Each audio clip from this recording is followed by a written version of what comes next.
ஸ்ரீமத் கோவிந்த ராமானுஜா சரணோ சரணம் பிரபத்தே. ஸ்ரீமதே கோவிந்த ராமானுஜாய நமக.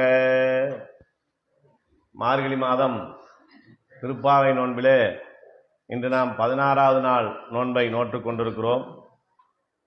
கடந்த 15 பாசுரங்களிலே முதல் 5 பாசுரங்கள் மூலமாக பகவானுடைய 5 நிலைகளை சொல்லி அதிலே 5வது நிலையான அச்சாவதார நிலையிலே நாம் ஈடுபடலாம், அவர் நமக்கான காரியங்களை செய்து கொடுப்பார் என்று ஆண்டாள் நாச்சியார் நமக்கு காட்டி கொடுத்து, அதற்கு பிறகு இந்த கோஷ்டியிலே கலந்து கொள்ள ஆர்வமுடையவர்களை எல்லாம் எழுப்பி கடந்த 10 பாசுரங்கள் மூலமாக இந்த கோஷ்டியிலே சேர்த்து கொண்டார் என்று பார்க்கிறோம். அந்த 10 பாசுரங்களையும் 10 ஆழ்வார்களை முன்னிட்டு நாம் இங்கே அவர்களையும் இந்த கோஷ்டியில இணைத்து கொண்டு இந்த நோன்பை நோற்று கொண்டு வருகிறோம் என்று பார்த்தோம்.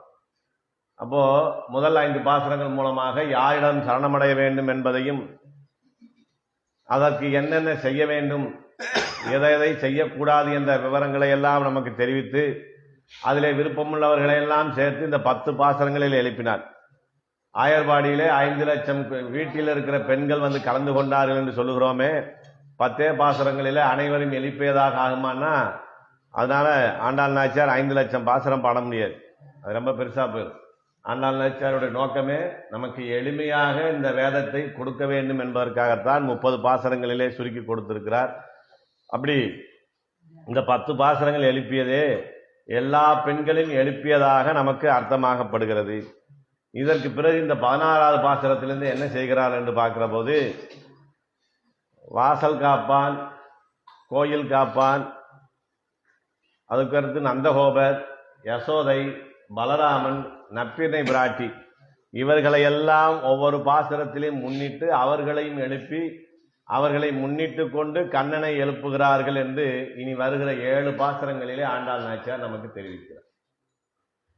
இந்த 16வது பாசுரத்தில் கோயில் காப்பானையும் வாசல் காப்பானையும் முன்னிடக்கூடிய நிலையிலே இங்கே இருக்கிறார்கள்.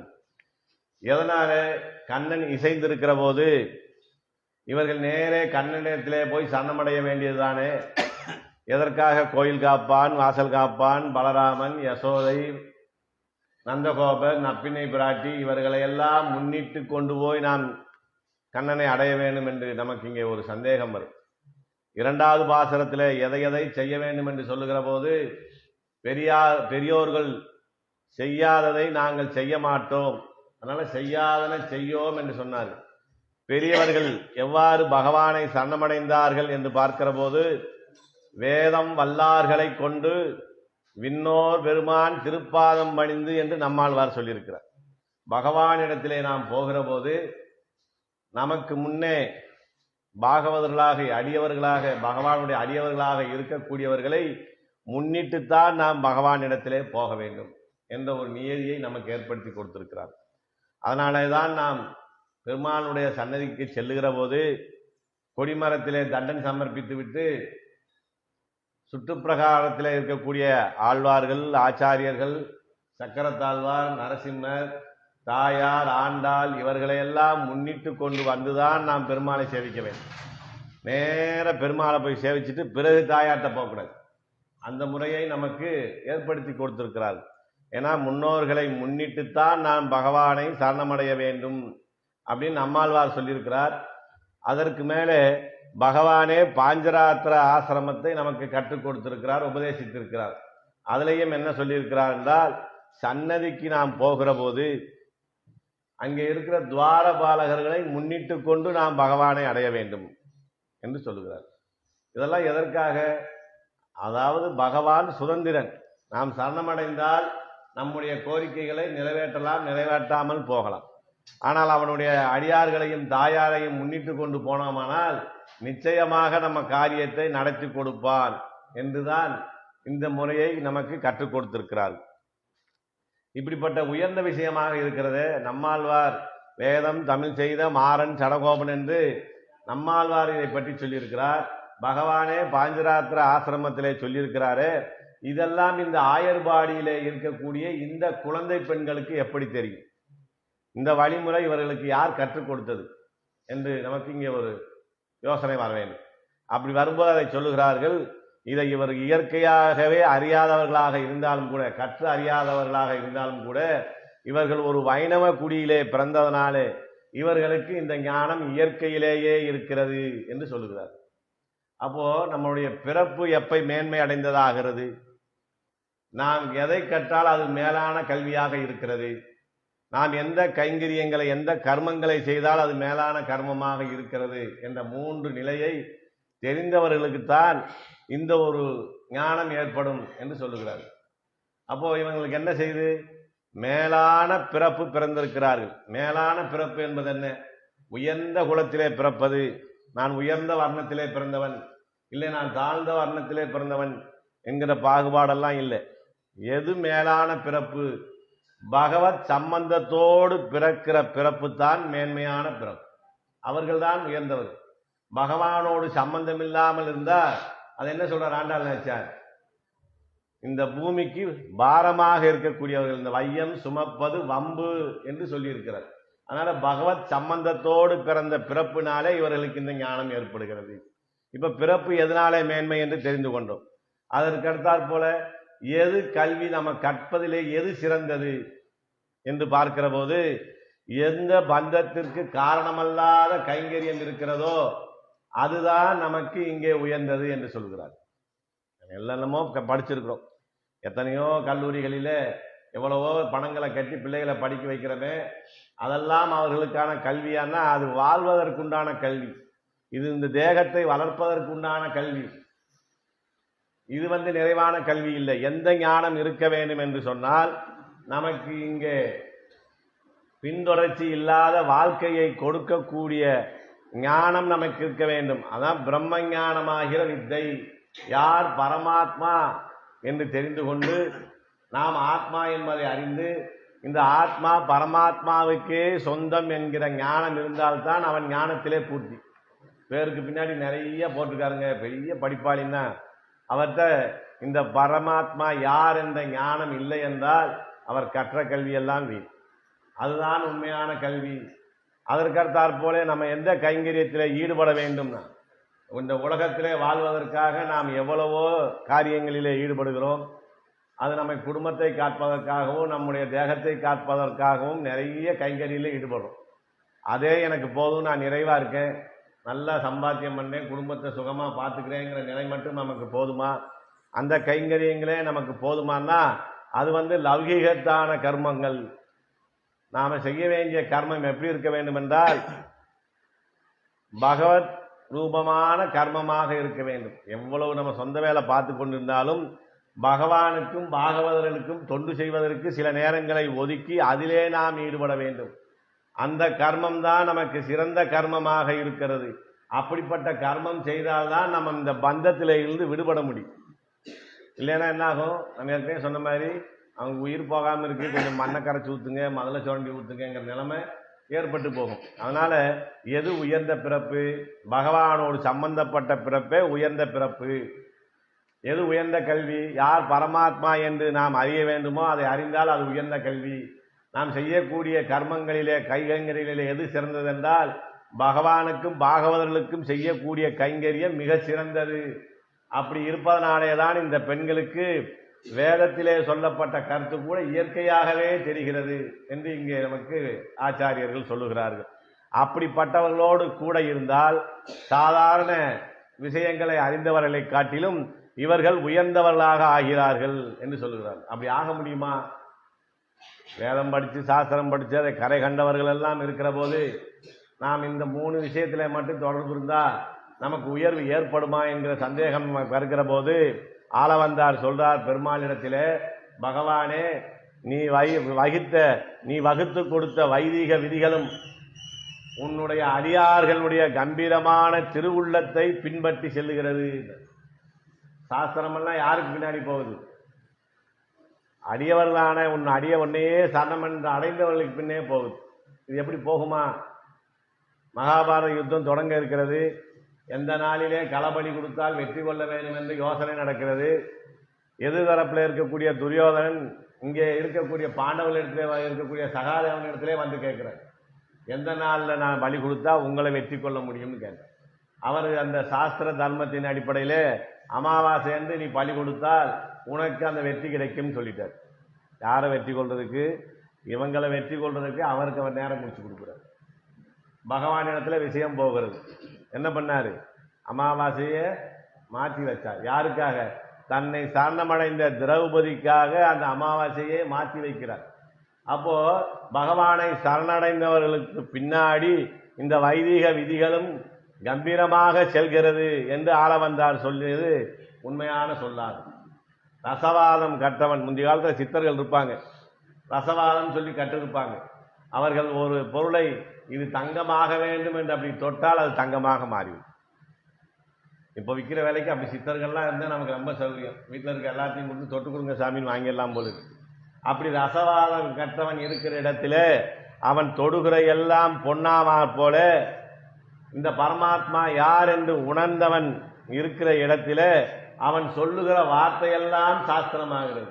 அவன் தவறா சொல்லிட்டாங்க சாமி, ஆனா பெரிய பாகவதன்னா அது சரியாத்தான் இருக்கு அப்படிங்கிற அளவில் இருக்கும் என்று நஞ்சியர் தம்முடைய சிஷ்யனான நம்பிள்ளைக்கு உபதேசம் செய்கிறார். சரி, இப்படி பாகவதர்களை ஏற்கனவே இருக்கக்கூடிய அடியவர்களை முன்னிட்டுத்தான் நாம் பகவானை பற்ற வேண்டுமா? ஏன் பகவான் தான் பொதுவில் நின்ற பொன்னங்கலம் என்று எல்லோருக்கும் பொதுவாகத்தானே நிற்கிறான். சில காலங்களுக்கு முன்னே கூட சிலர் உள்ளே போக முடியாது என்று இருந்தது. இப்ப அதெல்லாம் உடைபட்டு எல்லாரும் கோயிலுக்குள்ள போய் சேவிக்கலாம் இருக்கிற. அப்புறம் ஏன் அடியவர்களை முன்னிட்டு போகணும்னு சொல்றீங்கன்னா, இந்த அடியவர்களை முன்னிட்டு போகாதவள் பட்ட பாடு ஒன்று இருக்கிறது. யார் அதுக்கு உதாரணம்னா சூர்பனகை. ராமனும் சீதையும் காட்டில் இருக்கிற போது ராமனை பார்த்த சூர்பனகைக்கு ராமன் மேல விருப்பம் வந்து விடுகிறது. அப்ப என்ன செய்றா? தன்னை அழகான உருவமுள்ள பெண்ணாக மாற்றிக்கொண்டு ராமனிடத்திலே போய் நிற்கிறார். என்னை நீங்கள் திருமணம் செய்து கொள்ள வேண்டும் கேட்கிறார். அவரை சொன்னாரு, நான் இந்த ஜன்மத்திலே இந்த அவதாரத்திலே ஒரு வில் ஒரு இல் ஒரு சொல் என்ற நிலையிலே இருக்கக்கூடியவன். அதனால ஏற்கனவே எனக்கு மனைவியான சீதா பிராட்டி இருக்கிறார், நீ தயவு செய்து போயிட்டு வாமான்னார். வம்பு பண்ணாங்க. கடைசியில் இளையாழ்வார் லட்சுமணர் என்ன பண்ணாரு? மூக்கையும் காதையும் அறுத்து விட்டுட்டார். இதையே என்ன சொல்றாங்கன்னா, ராமனை அடைய வேண்டும் என்று அங்க நேர சீதா பிராட்டியை போய் அடைந்திருந்தால் ஒருவேளை கிடைச்சாலும் கிடைச்சிருப்பார். இவர் அந்த பக்கத்திலே இருந்த சீதா பிராட்டியை சரணமடையாமல் நேர ராமனிடத்திலே போனதுனாலதான் இவ்வளவு வந்தது. அப்படி அடியவர்களை முன்னிட்டு போகாதவர்கள் சூர்பனகை பட்ட பாடு பட வேண்டியது இருக்கும் அப்படின்னு சொல்றார். ஆனா இது நம்ம வேதத்துல இது வேற விதமாக சொல்லப்பட்டிருக்கிறது. மோட்சத்தை அடைய விரும்பக்கூடியவன் பகவானை சரணமடைகிறான் என்றுதானே சொல்லியிருக்கிறது. அவன் ஒரு பாகவதனை ஒரு அடியவனை முன்னிட்டு போய் சரணமடைய வேண்டும் என்று அதிலே வெளிப்படையாக சொல்லவில்லையே என்று ஒரு கேள்வியை கேட்கிறாங்க. அதுக்கு ஆச்சாரியர்கள் பதில் சொல்றாங்க. எப்படி சொல்றாங்கன்னா, வேதத்துக்கு இன்னொரு பேர் என்ன? மறை. அது உண்மை பொருளை மறைத்து சொல்வதனாலே அதுக்கு மறை என்று பெயர் வைத்தார். அதான் சொல்லுது, முமுசர்வ சரணம் மகம் பிரபத்தியே. மோட்சம் அடைய விரும்பிய நான் பகவானை சரணமடைகிறேன்னு சொல்லியிருக்கு. இந்த வேத கருத்துக்களை விரிவாக நமக்கு எடுத்து காட்டுவதற்காகத்தான் வால்மீகி ராமாயணத்தை எழுதினார். அந்த வேத விதிகளை எல்லாம் அங்கே உள்ளே சேர்த்தார். அப்படி சேர்க்கிற போது ஒருவன் சரணமடைய வேண்டும் என்றால் ஒரு அடியவரை முன்னிட்டுத்தான் சரணமடைய வேண்டும் என்ற விஷயத்தை எங்கே சொல்லுகிறார் என்றால், ராமாயணத்தில் ராவணனாலே துரத்தப்பட்டு விபீஷணாழ்வார் அங்கிருந்து சரணாகதி அடைவதற்காக இங்கே சேதுகரைக்கு வருகிறார். அப்படி வருகிற போது நேர போய் ராமனை பார்த்து சரணமடையல. அப்ப என்ன பண்ணாரு? அங்க ஏற்கனவே இருக்கக்கூடிய சுக்ரீவனிட்டே சொல்லி என்னை ராமனை ஏற்றுக்கொள்ள சொல்லுங்கள் என்று அவரை முன்னிட்டுத்தான் போய் சென்றார். அதனாலே அவருடைய சரணாகதி அங்கே பலித்தது. இதனாலே தான் அந்த வேதத்தினுடைய விளக்கத்தை சொல்லுகிற போது அதை வால்மீகி விளக்கமாக சொல்லி ஒரு பகவானை அடைகிற போது பாகவதர்களை அடைய வேண்டும் என்பதை நமக்கு சொல்லிவிட்டார் அப்படின்னு சொல்றார். வில்லு புதுவை விட்டு சித்தர் தங்கள் தேவரை வல்ல பரிசு வருவிப்பிறையில் அது காண்டுமே என்று பெரியாழ்வார் சொல்லியிருக்கிறார். ஒரு நம்ம சரணமடைய வேண்டும் என்றால் அடியவனை முன்னிட்டு கொண்டு போய்தான் சேர வேண்டும் என்ற கருத்தை தான் இந்த பாசுரத்தில் மிக விரிவாக சொல்லுகிறார்கள்.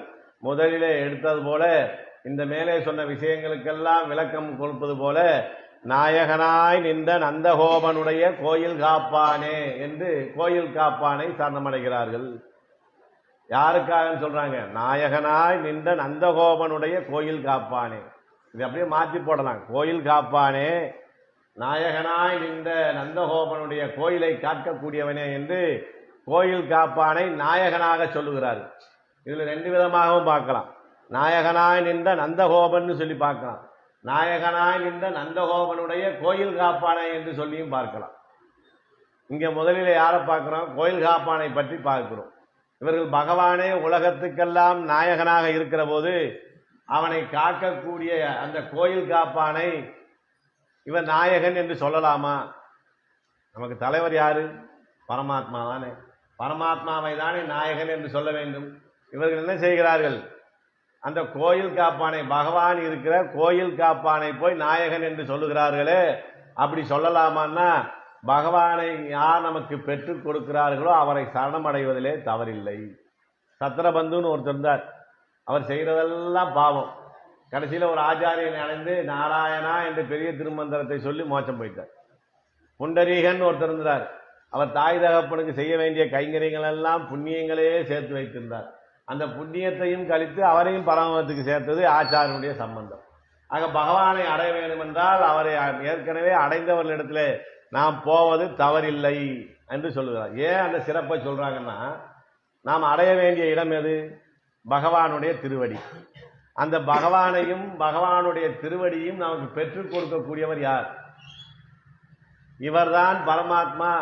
நீ ஆத்மா, நீ இடத்திலே சரணமடைய வேண்டும் என்று நமக்கு காண்பித்து கொடுத்தவர் யாருன்னா குரு என்று சொல்லப்படக்கூடிய நம் சம்பிரதாயத்தில் சொல்லக்கூடிய ஆச்சாரியன். ஒரு ஆச்சாரியன் தான் நமக்கு பெருமாளை காட்டி கொடுக்கிறார். அவர் சொன்னதுனாலே தான், அவர் காட்டி கொடுத்ததுனாலே தான் இந்த சம்பிரதாயம் நமக்கு தெரிகிறது, இதிலே நாம் கடைபிடிக்க முடிகிறது. இப்போ நம்ம இந்த அள்ளி நேரத்தில் இவ்வளவுலாம் நம்ம சேர்ந்திருக்கிறோம்னா, இங்கே நம்ம ஸ்ரீமான் கோவிந்த ராமானுஜ சாமியும் ஸ்ரீமதி ஆண்டாள் ராமானுஜ தாசி அவர்களும் இருந்து நமக்கு இந்த காரியங்களை எல்லாம் இங்கே கற்றுக் கொடுத்து விட்டு போனதுனாலே தான் அவர்கள் இல்லாத காலத்திலே கூட அவர்களுடைய அருளாசியோடு இந்த காரியம் நடைபெற்று கொண்டு வருகிறது. அப்போ பகவானையே காட்டி கொடுத்தவர்களை நமக்கு கையிலே கொடுத்தவர்களை நாம் அவர்களை சுவாமி என்று சொல்வதிலே தவறில்லை. நமக்கு ஒருத்தர் ரத்தினம் கொடுக்குறார், இந்தாங்க வச்சுக்கோங்க இலவசமா அப்படின்னு சொல்லி ஒரு ரத்தின கல் கொடுக்குறாங்க. ரத்தின கல் கிடைச்சி போச்சே நமக்கு சந்தோஷம்தான். ஆகா, என்கிட்ட ரத்தினம் இருக்குது, பல கோடி ரூபா போகும் அப்படின்னு நம்ம சந்தோஷப்படுவோம். அதே நேரத்தில் நமக்கு அதை கொடுத்தவரை அதை விட அதிகமாக கொண்டாடும். இவ்வளவு விலை மதிப்புள்ள பொருளை எனக்கு இனாமாக கொடுத்தாரேன். அப்படி பகவான் என்பவர் ரத்தினமாக இருந்தால் அந்த ரத்தினத்தை நமக்கு கொடுத்தவர் யார்? ஆச்சாரியன். அதனால ஆச்சாரியனை நாயகன் என்று சொல்வதிலே ஒரு தவறும் இல்லை. ஆளவந்தார் என்ன பண்ணார்? பகவானை பத்தின சோத்திரங்களை எழுதணும் ஆரம்பிக்கிற போது அவர் யோசிக்கிறார், இந்த விஷயத்தை நேர பகவானை நாம் சோத்திரம் பண்ணக்கூடாதுன்னு அவர்களுடைய ஆச்சாரியனான நாதமுனியை முன்னிட்டு அந்த ஸ்லோகங்கள்லாம் நிறைவு செய்துவிட்டு நிறைவாக என்ன சொல்லுகிறார்? இதையெல்லாம் நான் பகவானை பற்றி சொல்லியிருந்தாலும் கூட என்னுடைய ஆச்சாரியனான நாதமுனி அவர்களே, நீரே என்னை ரட்சிக்க வேண்டும் என்று அந்த ஆச்சாரியனை சரணமடைகிறார். இதெல்லாம் ஆழ்வார்கள் சொல்றாங்க. வேறாக ஏற்றி இருப்பாரை வெல்லுமே மற்றவரை சார்ந்திருப்பார் தவம். தொண்டர் தொண்டர் தொண்டர் தொண்டன் சடகோபன். யார் சொல்றாத? சடகோபன் என்று சொல்லக்கூடிய வேதம் தமிழ் செய்த மாறன் சடகோபன். சமஸ்கிருதத்தில் இருந்த வேதத்தை தமிழிலே ஆக்கி கொடுத்த நம்மாழ்வார் தன்னுடைய நிலையை பற்றி சொல்லும் போது என்ன சொல்லுகிறார்? தொண்டர் தொண்டர் தொண்டன் சடகோபன். தனக்கு முன்னாடி இருக்கிற தொண்டர்களை பற்றி சொல்லும் போது தொண்டர் தொண்டர்னார். தன்னை பற்றி சொல்லுகிற போது தொண்டன் மாத்திட்டார். அந்த ஒரு எழுத்தை மாத்துறாரு இல்லையா? தொண்டர் தொண்டர் தொண்டன் சடகோபன். பகவானுடைய அடியவனுக்கும் அடியவனுக்கும் அடியவனாக நான் இருக்கிறேன் என்று ஒரு அடியவர்களை முன்னிட்டு போவதுதான் சிறப்பு என்று நமக்கு நம்மாழ்வார் சொல்லுகிறார். அடிகள் அடியே நினையும் அடியவர்கள் தம் அடியான் என்று சொல்றார். நீ யாரை பற்றி சிந்திக்கணும்? பகவானை பற்றி சிந்திக்க வேண்டும் என்றால் அவனுடைய அடியவனுடைய திருவடிகளை பற்றி சிந்தித்தால் போதும் என்று சொல்கிறார். ஆர்தொழுவார் பாதம் அவை தொழுவதென்றே என் சீர்தெழுகோல் செய்யும் சிறப்பு. உன் அடியார்க்கு என்னை ஆட்படுத்து. கடைசியில் என்ன கேட்டார் அவர்? பகவானே, நான் வேதமெல்லாம் கற்றுவிட்டேன், பாசுரங்கள் எல்லாம் பாடிட்டேன், உன்னை பற்றி முழுமையாக தெரிந்து கொள்ளேன். நீ என்னை என்ன செய்யணும்? உன் அடியார்க்கு என்னை ஆட்படுத்து. உன் அடியவர்களுக்கு தொண்டு செய்யக்கூடிய நிலையிலே என்னை கொண்டு போய் நிறுத்து. அதுதான் எனக்கு நீ கொடுக்கக்கூடிய மிகப்பெரிய வரமாக இருக்கும் என்று கேட்கிறார். அடியார்க்கு என்னை ஆட்படுத்த விமலன். விமலனாக இருக்கக்கூடிய பரமாத்மா தன்னிடம் கிடைச்ச என்ன செய்வாரு? இப்போ இந்த அடியவர்களுக்கெல்லாம் நீ கைங்கரியம் செய்ய என்று விடுவார்கள் என்று ஆழ்வார்கள் இந்த விஷயத்தை சொல்லியிருப்பதனாலே ஆண்டாள் நாச்சியார் கோயில் காப்பானை நாயகன் என்று சொல்வதிலே ஒரு தவறும் இல்லை என்று நமக்கு இங்கே சொல்லுகிறார்கள். அதற்கடுத்து நாயகனாய் நின்ற நந்தகோபன். இப்ப கோயில் காப்பானை நாயகன் சொன்னாங்கன்னு ஒரு விதமா பார்த்தோம். இப்ப நந்தகோபனை நாயகன் என்று சொல்லுகிறார்கள். நந்தகோபன் தகப்பனாக இருக்கிறான். யாருக்கு? இந்த உலகத்தை எல்லாம் படைத்ததனாலே பகவான் தான் எல்லாருக்கும் தகப்பன். பிரம்மாவை படைக்கிறார். பிரம்மாவின் மூலமாக இந்த உலகத்தில் உள்ள அனைத்து உயிர்களையும் படைப்பதனாலே பகவான் என்ன செய்கிறார்னா நமக்கு உறவு முறையில் எல்லாருக்கும் தகப்பன். அப்படி இந்த உலகத்துக்கே தகப்பனாக இருக்கக்கூடிய பரமாத்மா என்ன நினைக்கிறார்னா நமக்கு ஒரு தகப்பனார் வேணும். நம்ம தகப்பனார்ட்ட சேட்டை செய்யணும், அவர் நம்மளை கண்டிக்கணும், இதையெல்லாம் நாம் அனுபவிக்க வேண்டும் என்று ஆசைப்பட்டு என்ன செய்தாராம்? நந்தகோபனை தகப்பனாக ஏற்றுக்கொண்டு இங்கே வந்து இருக்கிறார். அப்படி நாயகனுக்கும் நாயகனாக உலகத்துக்கெல்லாம் தகப்பனாக இருக்கக்கூடியவனுக்கு தகப்பனாக கூடிய வாய்ப்பு உனக்கு கிடைத்திருக்கிறதே. அதனால சொன்னார் நாயகனாய் நின்ற நந்தகோபன். அப்படி அவரையும் நம் நாயகன் என்று சொல்வதிலே இங்க தவறில்லை. அப்படிப்பட்ட நந்தகோபனுடைய கோயில் இது. பரமாத்மா இருந்தா யார் கோயில்னு சொல்லணும்? பெருமாள் கோயில்னு சொல்லணும். உள்ளே கண்ணன் இருக்கும்போது கூட ஆண்டாள் நாச்சியார் இந்த கோயிலை இந்த வீட்டை பத்தி என்ன சொல்றாங்க? நந்தகோபனுடைய கோயில். பரமாத்மாவுக்கு நிரந்தரமான கோயில் பரமபதமான வைகுண்டம். அந்த பரமபத வாசல் தான் நேற்றைய தினத்திலே திறக்கப்பட்டது. அதனுடைய தொடர்ச்சியாக இன்று துவாதேசி விழா. அந்த பரமபதத்தில் இருந்து இருந்து இருந்து அவருக்கு சலிச்சு போச்சான். என்ன ஒரு ருசி இல்லை. நம்ம பாட்டுக்கு உட்காந்துருக்கிறோம். எதுக்கு இருக்க நித்திய சூரியர்கள்லாம் நாராயணா நாராயணான்னு சொல்லிக்கிட்டே இருக்காங்க. இங்கே நமக்கு ஒன்றும் நல்லா இல்லை. அதனால இதுக்கு நமக்கு சலிச்சு போச்சு. என்ன பண்ணானா அவனுடைய கோயிலான பரமபதத்தை விட்டு விட்டு ஆயர்பாடியில ஆயர்களுக்கு தலைவனாக இருக்கக்கூடிய நந்தகோபனுடைய வீட்டுக்கு வந்துட்டார். அதனால இது யாருடைய வீடு? என் வீடு இல்லப்பா, அது நந்தகோபர் வீடுன்னு சொல்லுங்க என்று சொல்லக்கூடிய நிலையில நந்தகோபனுடைய கோயில் அப்படின்னு சொல்றாங்க. இயற்கையா பார்த்தா பரமபதமும் பெருமாள் இடம் இல்லையா, அதுவும் அவர் புகப்பில்லை. இந்த உலகமே அவராக இருந்தாலும் கூட அவருக்கான இடம் ஒண்ணுமே இல்லையா. பரமபதத்தை என்ன சொல்றாரு? வானவர் நாடு. இங்கே இருந்து போன முக்தர்களுக்கும் அங்கேயே இருக்கக்கூடிய நித்திய சூரியர்களுக்குமான வீடாக இருப்பதனாலே அது வானவர் நாடு என்று சொல்லியிருக்கிறார்கள். மரிசானா பதம் என்று சொல்லியிருக்கிறார்கள். அது ஞானத்திலே உயர்ந்தவர்கள் அடையக்கூடிய இடம் என்று சொல்லிவிட்டார்கள். அதுவும் பெருமாளுக்கு சொந்தமில்லை. அடியவர்கள் போனதுனாலே பரமபதத்துக்கும் பெருமை. இப்ப அதனால என்ன பண்ணிருக்கிறாரு?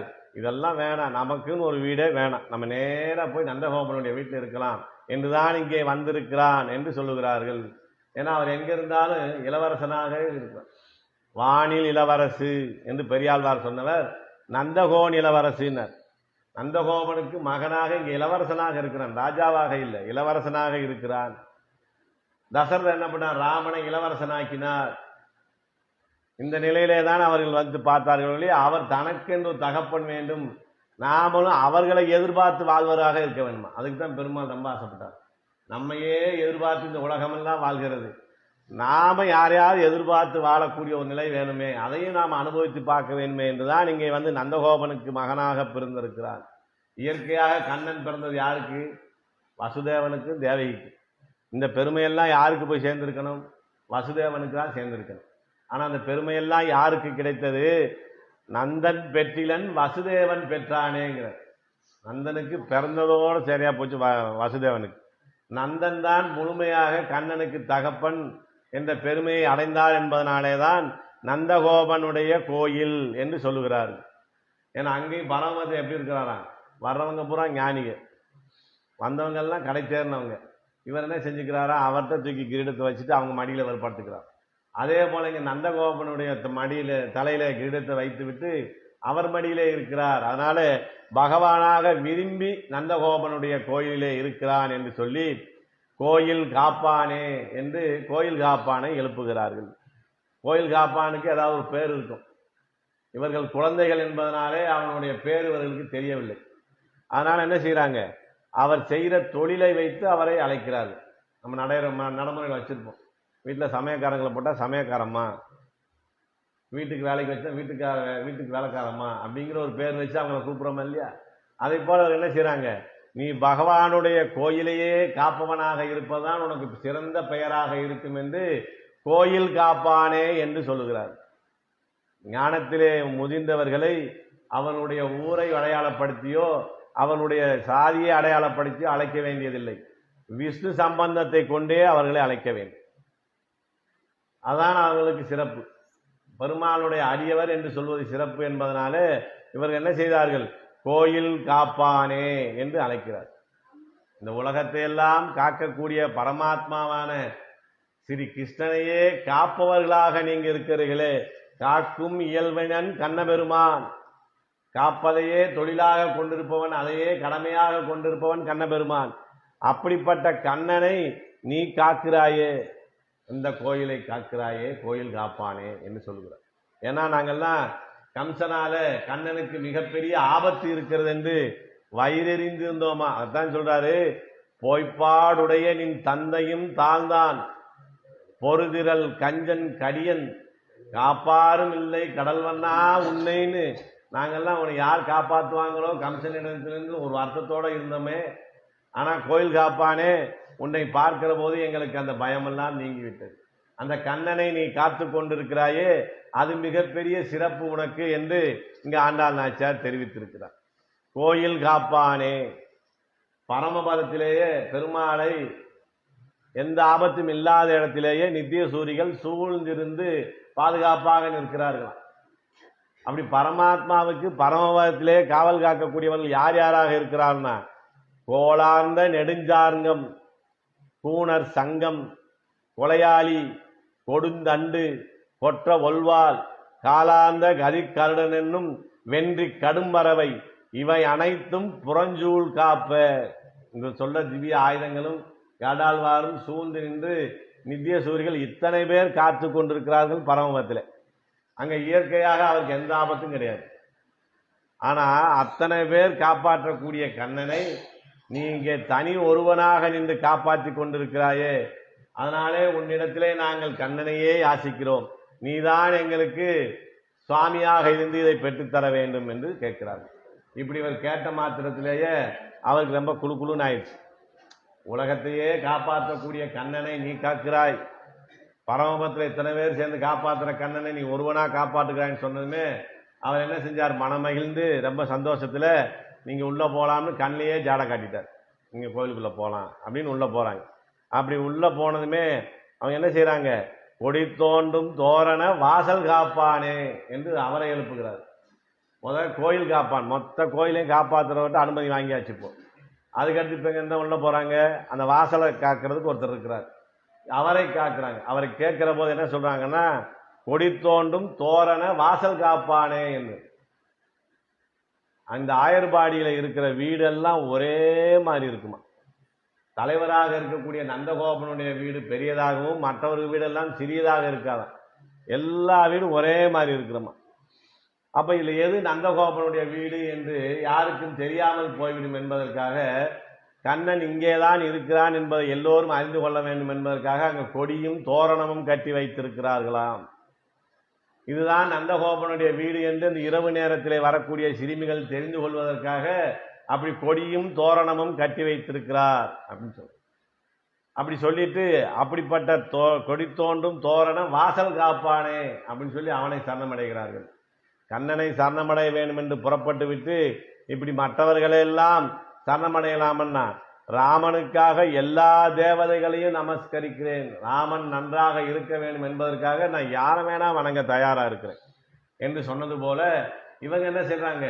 கண்ணனை அடைவதற்கு யாரும் இடையூறு செய்து விடக்கூடாது என்பதற்காக எதிரிலே வருகிற அனைவரையும் நாங்கள் வணங்க தயாராக இருக்கிறோம் என்று இந்த வாசல் காப்பானை சொல்லுகிறார். கொடி தோண்டும் தோரண வாசல். ஆயர்பாடியில இந்த அடையாளம் தெரிய வேண்டும் என்பதற்காக நந்தகோபன் அப்படி கட்டி வைத்திருக்கிறார். ராமனை தேடி வருகிற பரதன் காட்டுக்குள்ளே ராமன் எங்கே இருக்கிறான் என்று பார்க்கிற போது அந்த மரபுரியும் அவனுடைய பர்ணசாலையும் அங்கே கிளம்புகிற புகையும் தூரத்திலே இருந்து பார்த்து இங்கேதான் நம் அண்ணன் ராமன் இருக்கிறான் என்று அறிந்து வந்தது போல இந்த இரவு நேரத்திலே சிறுமிகளும் இந்த நந்தகோபனுடைய வீட்டை தெரிந்து வர வேண்டும் என்பதற்காக தோரணங்கள் கட்டி வைத்திருக்கிறார். நிறைய பந்தல் போடுவாங்க திருவிழா காலங்கள்ல. ஆனா தண்ணி பந்தலுக்குன்னு சில தோரணம் எல்லாம் கட்டி வைப்பாங்க. இப்ப தூரத்திலிருந்து பார்க்கிறவங்களுக்கு இது தண்ணீர் பந்தல், இங்கே போனால் தண்ணி கிடைக்கும், பானகரம் கிடைக்கும், நீர்மோர் கிடைக்கும் என்று தெரிந்து கொள்ள வேண்டும் என்பதற்காக கட்டியது போல பகவானே உன்னுடைய இருக்கிற வீட்டிலே இந்த தோரணங்களை கட்டி வைக்கப்பட்டிருக்கிறது என்று சொல்லுகிறார். அப்படி கொடி தோண்டும் தோரண வாசல் காப்பானே, இந்த கொடியும் தோரணமும் உயிரற்ற பொருள்கள், அது எங்களை வாவென்று அழைக்காது. இந்த வாசலிலே மூன்றாவதாக இருக்கக்கூடியது இந்த வாசல் காக்கக்கூடிய நீதானே, நீ எங்களை ஒரு வார்த்தை உள்ளே வாருங்கள் என்று அனுமதி கொடுக்க வேண்டும். எப்படி கண்ணனுடைய அனுமதியை பெற்று சுபத்திரையை அர்ஜுனன் கொண்டு போனானோ அப்படி உன்னுடைய அனுமதி பெற்று நாங்கள் கண்ணனை பார்க்க வேண்டும் என்று ஆசைப்படுகிறோம். அதனாலே நீ எங்களை அனுமதிக்க வேண்டும் என்று சொல்கிறார். வாசல் காப்பானே மணிக்கதவும் தாழ்திரவா என்று கேட்கிறார். ஒரு அடியவர் வீட்டை பத்தி சொல்லும் போது என்ன சொன்னாங்க? மாமான் மகளே மணிக்கதவும் தாழ்திரவாய். பகவானுக்கு சமமாக அடியவர்கள் வீட்டிலையும் மணிக்கதவு மாணிக்க கதவு இருக்கிறது. இப்போ பகவானுடைய மாளிகையிலையும் மாணிக்க கதவு இருக்கிறது. அவங்க என்ன சொல்றாங்க? அந்த மணிக்கதவும் தாழ்திரவா என்று போய் கேட்கிறார்கள். இந்த மணிக்கதவு மேல ஆசைப்பட்டா அது நம்ம மனசையெல்லாம் கவரக்கூடிய சக்தி அதுக்கு உண்டு. ஓ, கதவு இவ்வளவு அழகாக செய்திருக்கிறார்கள் என்று எங்களுடைய கவனமெல்லாம் அந்த கதவு மேலே போய்விடும். பிறகு நாங்கள் எதற்காக வந்தோம் என்பதை மறந்து விடுவோம். அதனாலே நீ என்ன செய்ய வேண்டும்? மணிக்கதவும் தாழ்திரவா, இந்த கதவை நீ திறந்து விட வேண்டும் என்று அவரிடத்துல கேட்கிறார். அப்போ அவர் கேட்கிறாரு, கோயில் காப்பானை தாண்டி இவங்க எப்படி உள்ள வந்தாங்க? சரி, அப்படி வரையோ சரி கட்டி அவரை தாண்டி உள்ள வந்துட்டாங்க. இப்போ நமக்கு வந்து உத்தரவு போடுறாங்களே மணிக்கதவும் தாழ்திரவாயின்னு. இவங்க வந்திருக்க நேரமும் அதிகாலை 3 மணிக்கு அகால நேரமாக இருக்கிறது அப்படின்னு நினைச்சு ஒரு கேள்வியை கேட்கிறார். பயம் நிறைந்த இந்த நாட்டிலே நடு நிசியிலே வந்து கதவை திறந்து விடு என்று கேட்கக்கூடிய நீங்கள் யார் என்று கேள்வி கேட்கிறார். இவங்க சொல்றாங்க, கண்ணனே இங்க இருக்கிற போது இந்த ஊரிலே பயம் என்பதே கிடையாது. அதனால எங்களுக்கு எந்த விதமான அச்சமும் இல்லை. எங்களுக்கு ஒரு ஆபத்து என்றால் கண்ணன் வந்து நிச்சயமாக எங்களை காப்பான் என்ற நம்பிக்கை இருப்பதனாலே எங்களுக்கு பயம் இல்லை. அதனாலே இந்த நேரத்திலே வந்திருக்கிறோம் என்று சொல்லுகிறார். அதுக்கு அந்த வாசல் காப்பான் சொல்றாரு, நீங்க பழைய காலமாக நினைச்சுக்கிட்டு இருக்கிறீங்க. இது திரேதாயுகம் அல்ல. திரேதாயுகம் நல்ல காலம். அங்கே இருந்த அரசனாக இருந்தவன் தசரதன், அவனுடைய பிள்ளையாக தலைப்பிள்ளையாக இருந்தவன் ராமன். மற்ற தம்பிகள் மூவரோடும் சேர்ந்து அவர்கள் நல்ல காரியத்திலே ஈடுபட்டார்கள். அந்த நாட்டில் இருக்கக்கூடிய மக்களும் நல்லதை பற்றி சிந்திக்கிறவர்களாகவே இருந்தார்கள். அப்படிப்பட்ட காலத்திலே நீங்கள் இப்படி பயம் இல்லாமல் வந்தேன் என்று சொன்னால் ஒரு நியாயம் இருக்கிறது. இது எப்படிப்பட்ட காலம்? கலியுகத்துக்கு தோல் தீண்டியான துவாபர யுகம். துவாபர யுகம் முடிகிற இடத்துல, கலியுகத்தை தொடக்கூடிய இடத்துல இருக்கக்கூடிய காலமாக இருக்கிறது. இங்கே வந்து கண்ணன் பிறந்திருப்பது பிறந்ததிலிருந்தே ஆபத்தை எதிர்நோக்கியே இருக்கிறார். இந்த ஆயர்பாடியிலே முளைக்கக்கூடிய புல் பூண்டுகள் கூட அசுரர்களாகவே முளைக்கிறது. எந்த திசையிலே எப்படி எந்த நேரத்திலே பகவானுக்கு ஆபத்து வந்து வரும் என்று தெரியவில்லை. இங்கே இருக்கக்கூடிய தலைவன் நந்தகோபனும் நம்ம தசரதர் மாதிரி பலவான் கிடையாது. இங்கே இருக்கிற அங்க ராமனும் லட்சுமணர்களும் இளைஞர்களாக இருந்தார்கள். இங்கே கண்ணன் குழந்தையாக இருக்கிறான். இப்படிப்பட்ட நாளிலே நீங்கள் வந்திருக்கிறீர்களே, உங்களுக்கு அபாயம் என்பதே இல்லையா? இங்கே கம்சன்கிற மிகப்பெரிய ஒரு அசுரன் கண்ணனை எந்த நேரத்திலே முடித்து விடலாம் என்று காத்து கொண்டிருக்கிற நேரத்திலே நீங்கள் பயமில்லை என்று சொல்லி கொண்டு வருவது சரிதானா என்று அவர்களை பார்த்து கேட்கிறார். அப்போ அவங்க கேட்குறாங்க, எங்களால் பகவானுக்கு எந்த ஆபத்தும் வராது. ஏன்னா நாங்கள் பெண்கள், நாங்கள் போய் கண்ணனை போய் எதுவும் பண்ணிட முடியாது. அதனால பெண்களாக இருப்பதனாலே எங்களை நீங்கள் அனுமதிக்கலாம் என்று சொல்லுகிறார். அப்படி சொல்லும்போது அவர் சொல்றாரு, பெண்களாக இருந்தாதான் சூர்பனகை கிட்ட வம்பு ஆரம்பிச்சது.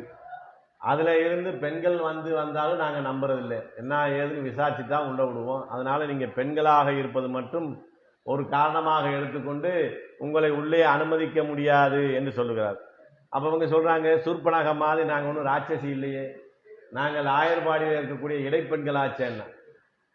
பூதகி இடைப்பெண்ணாகத்தானே வந்தால், அதனால இடைப்பெண்களையும் நான் அனுமதிப்பதில்லை என்று சொல்லுகிறார். சரி, அப்படி ஆயர்பாடி பெண்களாக இருந்தாலும் கூட நாங்கள் சிறுமிகளாக இருக்கிறோமே, எங்களால கண்ணனுக்கு ஆபத்து வருமானா? அங்கே வச்சாசூரன் என்பவன் சிறு கன்ற குட்டியாக வந்துதானே கண்ணனை கொல்ல பார்த்தான். அது நாங்கள் வயது குறைந்தவளாக இருந்தாலும் நான் அனுமதிப்பதில்லை. நீங்கள் வந்த நேரம் தவறான நேரமாக இருக்கிறது என்று அவர்களிடத்தே சொல்லுகிறார். அப்ப இவங்க என்ன சொன்னாங்க, நீ எங்களை ரொம்ப சந்தேகப்படுற, நாங்க கண்ணனிடத்துல வேற எதுவும் கேட்டு வரல, வேற என்ன கேட்கறதுக்காக இந்த நேரத்தில் வந்தீங்க? அரைபறை நாங்கள் அவன் தலைமையிலே திருப்பாவை நோன்பை நோட்பதற்கு இந்த ஆயர்பாடியில உள்ள அனைவரும் சம்மதித்திருக்கிறார்கள். அவர் என்ன சொன்னா, என் வீட்டுக்கு வாங்க, இந்த நோன்பு நீங்க நோட்பது வெளியிலே தெரிவிப்பதற்காக அறிவிக்கிற பறையை நான் உங்களுக்கு தருகிறேன் என்று சொல்லி இருக்கிறான். அதை பெற்று போகவே வந்தோம் என்று சொல்லுகிறேன். அப்ப அந்த வாசல் காப்பான்னு சொல்றாரு, அதை வாங்குறதுக்குன்னா ஏன் இப்படி நடுநிசையில வர்றீங்க? காலையில கண்ணன் எழுந்த பிறகு அவன் அரசவையில இருக்கிற போது விடிந்த பிறகு வந்து வாங்கலாமே, எதற்காக இந்த நேரத்திலே வந்தீர்கள் அப்படின்னு கேட்கிறார். நென்னலே வாய் நேர்ந்தான். நேரத்தே அவர் என்கிட்ட சொல்லிட்டார், நீங்க இந்த இடத்துல வாங்கன்னு சொல்லியிருக்கிறாரு. அவர் சொன்னதுனாலே தான் நாங்கள் இந்த நேரத்திலே வந்திருக்கிறோம். அப்படி நென்னலே வாய் நேர்ந்தான். அவன் அப்படி சொல்லக்கூடிய அழகு எப்படி இருந்தது தெரியுமா? எங்களிடத்துல ரொம்ப இரக்க சிந்தனையோடு அந்த வார்த்தையை சொன்னான். நென்னலே வாய் நேர்ந்தான் மாயன். அவன் பேசுகிற அழகு இருக்கிறது, அதுவே அவ்வளவு அற்புதம். அந்த அழகிலே மயங்கிதான் அவர் சொன்ன சொல்லுக்கு கட்டுப்பட்டு நாங்கள் எல்லோரும் இங்கே வந்து சேர்ந்திருக்கிறோம். அப்படிப்பட்ட மாயனுடைய சொல்லுக்கு கட்டுப்பட்டு வந்தவர்களை நீ தடுப்பது தவறு, நீ சந்தேகப்படக்கூடாது. மாயன் மணிவண்ணன். அப்படிப்பட்டவன் எப்படி இருக்கிறான்? உலகத்தையே பலவிதமான மாயங்களை ஆட்படுத்தி வழி நடத்தக்கூடிய பரமாத்மா. அந்த மாயத்தை வெற்றி கொள்ள வேண்டும் என்றால் என்னை சரணமடைந்தால் தான் முடியும் என்று சொன்ன பரமாத்மா இங்கே எங்களுக்கு வேலையாட்களான வந்திருக்கிறான். ஏனென்றால் அவனுடைய மணிவண்ணன், மணி போன்ற அவனுடைய வண்ணத்தை பார்த்து நாங்கள் அவனிடத்திலே சரணமடைந்திருக்கிறோம். அவர் என்ன செய்கிறாரு? எங்களுக்கு கைங்கரியம் செய்யக்கூடியவராக இருக்கிறார். அப்ப கண்ணன் அழகா இருப்பதனாலே தான் அவர்களை மயங்கி நீங்க வந்தீர்களா? கண்ணன் அழகு இல்லைன்னா நீங்க வரமாட்டீங்களா அப்படின்னு இந்த வாசல் காப்பான் கேட்கிறார். அதுக்கு அவர் சொல்றாரு, அவன் அழகே இல்லாமல் இருந்தாலும் கூட அவனைகிட்ட சரணமடைந்த நாங்கள் அவனை அடைந்தே தீர்வோம் என்ற முடிவோடு வந்திருக்கிறோம். அதனால அவன் அழகாக இருக்கிறான் என்பதும் அவன் பேசும்போதும் அழகாக இருக்கிறான் என்று சொல்வதும் ஒரு காரணமாகத்தான் சொல்லுகிறேமே தவிர பரமாத்மாவை சரணமடைவதே நோக்கமாக வந்திருக்கிறோம். நென்னலே நேத்தெல்லாம் இப்படி கட்டுப்பாடெல்லாம் எங்களுக்கு இல்லை. எங்களுக்கு இந்த ராஜ்ய நடைமுறையெல்லாம் தெரியாது. நேற்று எங்க கூட வந்து கண்ணன் பேசும்போது எவ்வாறு பேசினானோ அதே போன்ற நிலைமை இருக்கும் என்று நினைத்து நாங்கள் இங்கே வந்து விட்டோம். அப்படி நென்னலே நேற்று எப்படிப்பட்ட சிறந்த நாள், எங்களையும் கண்ணனையும் சேர விடாமல் தடுப்பதற்கு இப்படிக்கெல்லாம் கேள்வி கேட்கறதுக்கு யாருமே இல்லாத ஒரு நன்னாளாக இருந்தது. நென்னலே வாய் நேர்ந்தான். நேற்றைய தினத்திலெல்லாம் இப்படிப்பட்ட கோஷ்டிகளாக இருக்கிறீங்களே, ஆயர்வாடி பெண்களாக இருந்தும் சிறு குழந்தைகளாக இருந்தும் இவ்வளவு ஞானத்தோடு என்னை வந்து சரணமடைய வந்திருக்கிறீர்கள்னு அவர் எங்கள் காலை பிடித்து எங்களிடத்திலே அவன் கைங்கரியம் செய்தான். இன்றைய தினத்திலே எங்களுக்கு நேரம் சரியில்லை போல இருக்கு. நேற்று போல இன்று இல்லை. இன்று கண்ணனை பார்ப்பதற்காக உன் காலையெல்லாம் பிடிக்க வேண்டிய நிலையில் நாங்கள் இருக்கிறோமே. அப்ப கண்ணனுடைய வார்த்தை பொய்யாக வேண்டுமா? அவனுடைய வார்த்தை பொய்யாக வேண்டுமென்றால் நீங்கள் எங்களை அனுமதிக்காமல் இருக்கலாம் என்று இவர்கள் அங்கே சொல்லுகிறார். மாயன் வாய் நேர்ந்தான், மணிவண்ணன் வாய் நேர்ந்தான். அப்படி பேசும்போதும் அழகாக இருந்தான். நென்னலே வாய் நேர்ந்தான். இன்று நீ வாய் திறக்காமல் இருப்பது போல அங்கே இல்லை. கண்ணன் வாய் திறந்து எங்களோடு பேசிக்கொண்டே இருந்தான் அப்படின்னு சொல்றான். இப்படியெல்லாம் இவங்க சொன்னாலும் கூட அவனுக்கு அந்த வாசல் காப்பான் பதில் சொல்றாரு, நீங்க சொல்றதெல்லாம் சரி, உங்களால கண்ணனுக்கு ஆபத்து வராது. கண்ணன் தான் உங்களை வர சொல்லி இருக்கிறார். அவனுக்கு அடிமையாக வேண்டும் எண்ணத்தோடெல்லாம் நீங்கள் வந்திருக்கிறீர்கள். இதையெல்லாம் நான் ஏற்றுக்கொண்டாலும் கூட என்னுடைய கடமை என்ன? கண்ணனை காவல் காப்பது. அவனுக்கு எந்த விதமான ஆபத்தும் வந்துவிடாமல் காவல் காக்க வேண்டிய கடமையை நான் செய்ய வேண்டும் என்பதனாலே அரை பறைன்னு ஒரு பறைய வாங்குறதுக்காக ஒரு பிரயோஜனத்தை பெற்று போக வந்தவர்களை எதற்காக வந்தீர்கள் என்று முழுமையாக விசாரிக்காமல் உங்களை உள்ளே அனுமதிப்பதற்கு இல்லை என்று சொன்னார். அப்ப அவங்க சொல்றாங்க, நாங்க அரைபறை என்று ஒரு அரைக்கிற பறைய வாங்க வந்தோம் சொன்னோம், அதுக்காக மட்டும் வந்தோம் நினைச்சியா? கண்ணனிடத்திலே ஒரு அல்ப பலனை பெற்று போவதற்காக நாங்கள் வந்தோம் என்று நினைக்கிறீர்களா? அது ஒரு காரணம். கண்ணனை வந்து பார்ப்பதற்கு ஒரு காரணத்துக்காக அதை சொன்னோம். நாங்கள் எப்படி வந்திருக்கிறோம்? தூயோமாய் வந்தோம். பறை என்பது இந்த நோன்புக்காக பெற வந்தது. அதற்கு பிறகு முழுமையாக எங்களை கண்ணனிடத்திலே ஒப்படைத்து விட வேண்டும். அவனே எங்களை ரட்சிக்கக்கூடிய பரமாத்மா என்ற நிலையில தூய்மையோடு வந்திருக்கிறோம். அப்படி வந்ததுனால என்ன செய்ய போறோம்? பகவானே நீ நன்றாக இருக்க வேண்டும் என்று பெரியாழ்வார் போல நாங்கள் அவனுக்கு மங்களாசாசனம் செய்து வந்திருக்கிறோம். ஒரு அல்ப பலனை பெற்று அகழ்வதற்காக இந்த நேரத்தில் நாங்கள் வரவில்லை. அதனால தூயோமாய் வந்தோம். தூய்மையாக வந்தோம் என்று சொன்னால் இரண்டு விதமாக இருக்கிறது. என்ன தூய்மை? உபாயத்திலும் தூய்மை, உபேயத்திலும் தூய்மை. இந்த இரண்டு விதமான தூய்மை தான் மிக சிறந்த தூய்மை என்று சொல்கிறார்கள். உபாயம் என்று சொன்னால் என்ன? பகவானை அடைவதற்கான வழி, அது உபாயம். உபேயம் என்பது என்ன? பகவானை அடைவது, இது பலன். இந்த இரண்டிலேயுமே சுத்தம் இருக்க வேண்டுமா? உபாயம் அவனை கொண்டே அவனை பிடிக்க வேண்டும் என்ற நிலையிலே இருப்பதுதான் உபாயம். வேற ஏதாவது யாகங்கள் செய்து தவம் செய்து வேற வேற விஷயங்களை எல்லாம் செய்து நாம் பகவானை அடைந்து விடலாம் என்று நினைப்பது தூய்மையான பக்தி இல்லை. பகவானையே உபாயமாக அவனையே வழியாக பற்றி இருப்பதுதான் சுத்தமான ஒரு உபாயம். நாங்கள் அதனால அவனையே நம்பியே வந்திருக்கிறோம். உபேயத்தில் சுத்தி அவன்தான் ரட்சகன், அவனை தவிர யாரும் எங்களை ரட்சிக்க முடியாது என்ற நிலையிலே அவனையே பெற வந்திருக்கிறோம். இது உபாயத்திலே சுத்தி. இப்படிப்பட்ட தூய்மையோடு நாங்கள் வந்திருக்கிறோம். அப்படிப்பட்ட எங்களை நீ தடுக்கலாமா அப்படின்னு சொல்லுறாங்க. இங்க தூய்மைன்னு சொல்லுகிற போது தேகம் சார்ந்த தூய்மையை சொல்லவே இல்லை. இந்த ஆத்ம தூய்மை, நம்மளுடைய எண்ணத்தில் தூய்மை, நம்மளுடைய சொல்லிலே தூய்மை இருக்க வேண்டும் என்றுதான் சொல்லுகிறார்கள். இது செஞ்சா சரியா வருமா? அப்ப தேக சுத்திங்கிறது இங்க பெரிய விஷயம் இல்லையா என்று கேட்கிற போது அதுக்கு சில உதாரணங்களை சொல்லுகிறார்கள். ராவணனிடத்திலே இலங்கையிலே இருந்து கிளம்பி ராமனை சரணமடைய சேதுகரைக்கு வருகிறார் விபீஷணால் தான் பார்த்தோம். அப்படி வந்த நேரமோ அகால நேரம், நடுநிசி 12 மணிக்கு தான் வர்றாரு. அவர் வந்து எங்கிருந்து வர்றாரு? கண்ட பதார்த்தங்களை பயன்படுத்தக்கூடியவர்கள், மாமிசம் உண்ணக்கூடியவர்கள், மது அருந்தக்கூடியவர்கள், அப்படிப்பட்ட இடத்துல இருந்து அகால நேரத்தில் வர்றாரு. வந்தவர் அப்படியே போய்தான் நம்ம சுக்ரீவனை முன்னிட்டு போய் சரணமடைகிறான்னு பார்த்தோம். அந்த இடத்துல எந்த ராமாயணத்திலாவது அப்படி அசுத்தமான இடத்துல இருந்து வந்திருக்கிறோம் என்று விபீஷணால்வார் அந்த அந்த கடற்கரையிலே கடலிலே ஒரு முழுக்கிட்டு வந்தார்னு இருக்குமானா இருக்காது. நம்ம வந்த இடம் ரொம்ப சுத்தமில்லாத இடம், அடைய போற இடம் சுத்தமான இடம், அதனால நம்ம குளிச்சுட்டு போய் பகவான் அடையலாம்னு அவர் அடையலை. சரணம் அடைய வேண்டும் என்று முடிவு செய்தார். அப்படியே வந்தார். அந்த அகால நேரத்திலே வந்து சரணம் அடைந்தார்.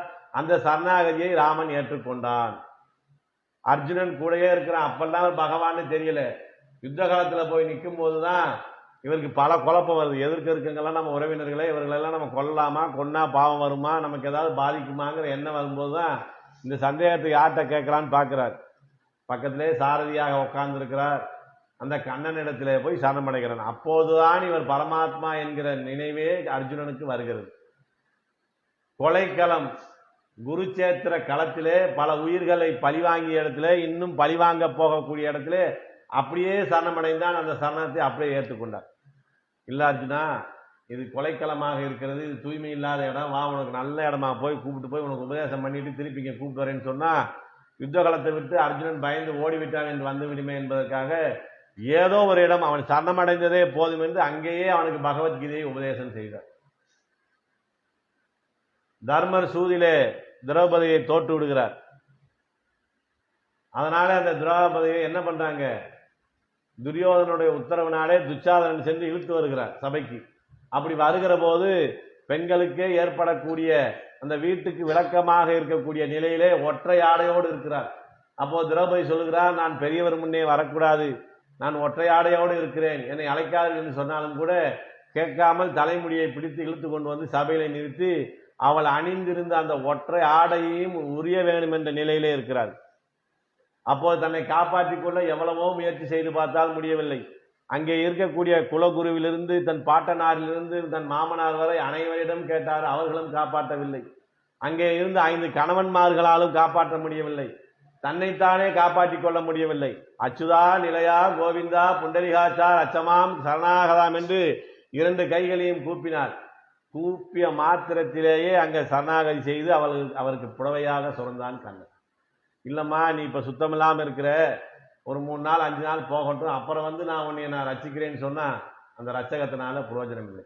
ஆக நம்ம இல்லாத சுத்தியை தேடிக்கொள்ள வேண்டியதும் இல்லை, இருக்கிற சுத்தியை குறைச்சு கொள்ள வேண்டியது. அக்கா குளிக்காமலே கோயிலுக்கு போகலாம்னு சொல்லிட்டா நினைச்சிடக்கூடாது. வாய்ப்பு இருக்கு, நம்ம குளிச்சுட்டு போறோம். ஒரு சந்தர்ப்பம். ஏன் அப்படி சரணாகதியை ஏற்றுக்கொள்கிறான் பரமாத்மான்னா, இந்த மனசு காத்தை விட வேகமானதுன்னு பார்க்கணும். இப்ப சரணமடையலாம்னு இவன் நினைக்கும் போதே அவனை பிடிச்சுக்கிட்டா தான் பெருமாள் காட்சி. இல்ல ஒரு 2 நாள் விட்டு பார்க்கலாம் நினைச்சா இவனுக்கு சிந்தனை மாறிடும், நமக்கு வேற வேற சிந்தனைக்கு போயிடும்.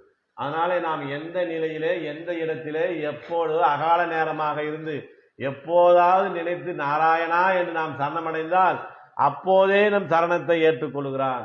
அதனால தேக சுத்தி இதுல பிரதானம் இல்லை. ஆத்ம சுத்தி, அதாவது உபாயத்திலும் சுத்தி உபேயத்திலும் சுத்தி தான் நமக்கு சிறந்ததுதான். தூயோமாய் வந்தோம் என்று சொல்லுகிறார். அப்படி தூய்மையாக வந்திருக்கக்கூடிய எங்களை நீ உள்ளே அனுமதிக்க வேண்டும் என்று சொல்லுகிறார். நாங்க அப்படி என்ன செஞ்சிருக்கிறோம்? அப்படி பகவானை சரணாகதி பண்ணணும்னா நாங்க இருக்கிற தேடி அவர் வரணும், எங்களை ரட்சிப்பவன்னு அவருக்கு பேர். ஆனா நாங்க என்ன செய்கிறோம்? வந்தோம், எங்களை ரட்சகம் பண்ணு, நாங்க அவர் வீட்டை தேடி வந்திருக்கிறோம். ராமாயணத்துல பல முறையில பார்த்திருக்கிறோம். தண்டகாரண்யத்தில் ரிஷிகள் எல்லாம் ராமனிடத்துல வந்து சரணாகதி அடைந்து தங்களுடைய நிலைகளை பற்றி சொல்லும்போது ரொம்ப வெட்கப்பட்டார். இவர்களை எல்லாம் இந்த அசுரர்களிடமிருந்து இத்தனை நாள் காப்பாற்றாமல் விட்டு விட்டோமே, இப்ப கைகையினாலே காட்டுக்கு வந்ததுனாலே இவர்கள் எல்லாம் ரசிக்கக்கூடிய ஒரு வாய்ப்பு கிடைத்தது, நாம் மிகப்பெரிய தவறு செய்து விட்டோம், நம்மளை காப்பாற்ற வேண்டியவர்களை காப்பாற்றாமல் விட்டு விட்டோமே என்று வெட்கப்பட்டானா. அதை போன்ற நிலைமையை நீ கண்ணனுக்கு ஏற்படுத்தி விட்டாதே, அதனால நீ எங்களை அனுமதிக்க வேண்டும் என்று சொல்லுகிறார்கள். அப்படி நீங்க எந்த விதமான பலனையும் எதிர்பார்க்காமல் தான் வந்திருக்கிறீர்கள் என்பதற்கு ஏதாவது ஆதாரம் இருந்தா சொல்லுங்க, உங்களை நான் உள்ள அனுமதிக்கிறேன் அப்படின்னு சொல்லி கேட்கிறாரு. துயிலலா பாடுவான். நாங்கள் வந்திருக்கிற நேர காலம் பார்த்தியா, உண்மையிலே கண்ணனிடத்தில் எதையாவது ஒரு அல்ப பலனை வாங்க வேண்டும் என்றால் அவன் ராஜ்யசபையிலே அமர்ந்திருக்க நேரத்தில் ஒரு 1000 பேருக்கு மத்தியிலே கண்ணா நீ எங்களுக்கு இதை கொடு என்றால் கொடுத்து விடுவான். அதையெல்லாம் வாங்க வேண்டும் என்றால் நாங்கள் அப்போதானே வந்திருப்போம். இந்த நேரத்தில் ஏன் வந்திருக்கிறோம் என்றால் அவன் துயிலல பாடுவான், அவன் துயில் எழனும், அதை நாங்கள் பார்க்க வேண்டும், அதை அனுபவிக்க வேண்டும். இவ்வளவுதான் எங்க ஆசை. எங்களுக்கு அவர்கிட்ட எதையும் கேட்கறதுக்கு ஆசை இல்லை. துயிலல பாடுவான் என்று அவன் துயிலக்கூடிய அழகை நாங்கள் பார்க்க வேண்டும் என்றுதான் வந்திருக்கிறோம். அதனால நாங்கள் வேற பிரயோஜனத்தை எடுத்து வரல. சீதா பிராட்டி பெருமாள் உறங்கும் போது அவரை கண்டு ரசிக்கிறான். நன்றாக தூங்குபவரும் அழகாய் இருப்பவரும் எதிரிகளை தபிக்க செய்பவருமான ராமபிரான் என்னாலே எழுப்பப்பட்டார் என்று அவன் தூங்கக்கூடிய அழகை அனுபவித்தார் சீதா பிராட்டி. ஆண்டாள் நாச்சியார் இந்த ஆயர்வாடி பெண்களோடு என்ன செய்கிறார்? பெருமாள் எழுந்திருக்கக்கூடிய அழகை நாங்கள் பார்க்க வேண்டும் என்று துயிலல பாடுவான் என்று கூப்பிடுகிறார். இது வேதமே சொல்லுது. என்ன சொல்லுதுன்னா, செந்தாமரை கண்ணனாய் சர்வ சம்ஹர்த்தாவுமாய் உள்ள புருஷனே எழுந்தருளா என்று, தாமரை கண்களை உடையவனே, உலகத்தை எல்லாம் காக்கக்கூடியவனே, நீ எழ வேண்டும் என்று வேதம் சொல்லுகிறது. அதற்கு மேல விஸ்வாமித்திரர் என்ன சொன்னாரு? உத்திஷ்ட நரசா சார்தூல என்று அவன் துயிலக்கூடிய அழகை பார்க்க வேண்டும் என்று அவர் சுப்பிரபாதம் பாடினார். அதே போல நாங்கள் தொண்டடி பொடியாழ்வார் திருப்பள்ளி எழுச்சி பாடியதை போல நாங்கள் கண்ணனை துயிலெழுப்பத்தான் வந்திருக்கிறேமே ஒழிய வேறு காரணத்துக்காக வரவில்லை. கொடியார் மாட கோளூர் அகத்தும் புளிங்குடியும் மடியாதின்றே நீ துயில்மேவி மகிழ்ந்ததுதான், அடியார் அல்லால் தவிர்ந்த அசைவே என்றால் இப்படித்தான் நீண்டு தாவிய அசைவோ பணியாயே என்று ஆழ்வார்கள் என்ன செய்யறாங்க? அவனை துயிலக்கூடிய அழகை பார்க்க வேண்டும் என்று வந்திருக்கிறார்கள். அதனால நாங்களும் அவர்களைப் போல அவன் துயிலக்கூடிய அழகை பார்க்க வந்திருக்கிறோம், வேறு எந்த அல்ப பிரயோஜனத்துக்காக நாங்கள் வரவில்லை என்று சொல்லுகிறார்கள். இவர்களுடைய பாவ சுத்தியை அறிந்து கொள்கிறார் வாசல் காப்பான். கோயில் காப்பான் எளிமையா உள்ள விட்டுட்டார், கோயிலுக்குள்ளதான விடுறார். இப்போ ஒரு பெருமாளுக்கிட்டே வீட்டுக்குள்ள விட போறார். அதனால இவர் கொஞ்சம் கடுமையா விசாரணை நடத்துறாரு, பரிசோதனை பண்றார். இவர்களுடைய நிலையை புரிஞ்சு கொண்டார். புரிந்து கொண்டு என்ன செய்யறாரு? இவங்க என்னதே செய்யறாங்கன்னு பார்க்கலாம், இன்னும் கொஞ்ச நேரம் இவங்களை நம்ம வம்பிழுத்து பார்க்கலாம் என்று அவர் நினைத்து கொண்டு அதெல்லாம் உங்களை உள்ள விட முடியாது அப்படின்னு சொல்றாரு. இவர்கள் அவனுடைய முகபாவத்திலேயே அவருடைய அகத்திலே இருக்கக்கூடிய அழகு இவங்களுக்கு தெரிஞ்சு விடுது. மனசார நம்மளை உள்ளோடன் முடிவு பண்ணிட்டாரு, ஆனாலும் வெளிவேசத்துக்காக உங்களை உள்ளே அனுமதிக்க மாட்டேன் என்று சொல்லுகிறார் என்று தெரிந்து கொண்டு அதை அவரிடத்திலே சொல்லுகிறார். என்ன சொல்றாங்க? வாயால் முன்னம் மாற்றாதே, நீ மனசளவில் எங்களை உள்ள விடணும் முடிவு பண்ணிட்ட, ஆனா வார்த்தையால உங்களை விடமாட்டேன்னு சொல்லி எங்களை வேண்டுமென்றே நீ வம்புழுக்கிறாய், எங்களுக்கு தெரியும். நீ அப்படி மாற்றி பேச வேண்டிய அவசியம் இல்லை. ஏனென்றால் நீ அம்மா, வாயால் முன்னம் முன்னம் மாற்றாதே அம்மா. அம்மானா என்ன அர்த்தம்? நீ எங்களுக்கு தலைவனாக இருக்கக்கூடியவன், நீதான் எங்களை பன்னனிடத்தில் சேர்க்க வேண்டிய பொறுப்பு உன்னுடையது. அப்படி இருந்தும் இவ்வளவு விளக்கங்கள் நாங்கள் சொன்ன பிறகும் எங்களை கண்ணனோடு சேர விடாமல் தடுக்க வேண்டும் என்று வாயாலே மட்டும் பேசுகிறாயே, அது தவறு. நீ உங்களை உள்ளே அனுமதிக்க வேண்டும் என்று சொல்லுகிறார். அப்போ அவர் பார்க்கிறார், இதுக்கு மேல இந்த பெண்களை தடுத்தோம்னா இவங்களுக்கு இந்த இடத்திலே உயிர் போனாலும் போயிடும், அந்த பாவத்துக்கு நாம் ஆளாக வேண்டாம், இவர்களை நாம உள்ளே அனுமதிக்கலாம் என்று நீங்கள் உள்ளே போங்கள் என்று அனுமதிக்கிறார். அப்படி சொல்லுகிற போது அங்கே மணிக்கதவு அடைக்கப்பட்டிருக்கிறது. அதை தள்ளி திறந்து கொண்டு போகக்கூடிய அளவிலே சக்தி எங்களுக்கு கிடைக்காது. அதனால நீ என்ன செய்யணும்? நேய நிலைக்கதவும் நீயே நீக்க வேண்டும். ஏன்னா இந்த கம்சனுக்கு பயந்து இங்கே உயிரற்ற பொருள்களாக இருக்கக்கூடிய மரம், செடி, கொடி, கதவு, நிலைவாசல் எல்லாம் கண்ணனுக்கு ஆபத்து வந்து விடுமோ என்று நேசமாக நெருக்கி இருக்கிறது. அது யாராவது வெளியால் தொட்டா திறக்காது. அதனால நீயே திறந்து எங்களை உள்ளே அனுமதிக்க வேண்டும் என்று நேய நிலைக்கதவும் நீக்கேலோர் எம்பாவா என்று இன்றைய தினத்திலே கோயில் காப்பானையும் வாசல் காப்பானையும் முன்னிட்டு நந்தகோபனுடைய மாளிகையை இந்த திருப்பாவை கோஷ்டி அடைந்திருக்கிறது என்பதை சொல்லி நிறைவு செய்கிறேன். ஸ்ரீமதே ராமானுஜாய நமக.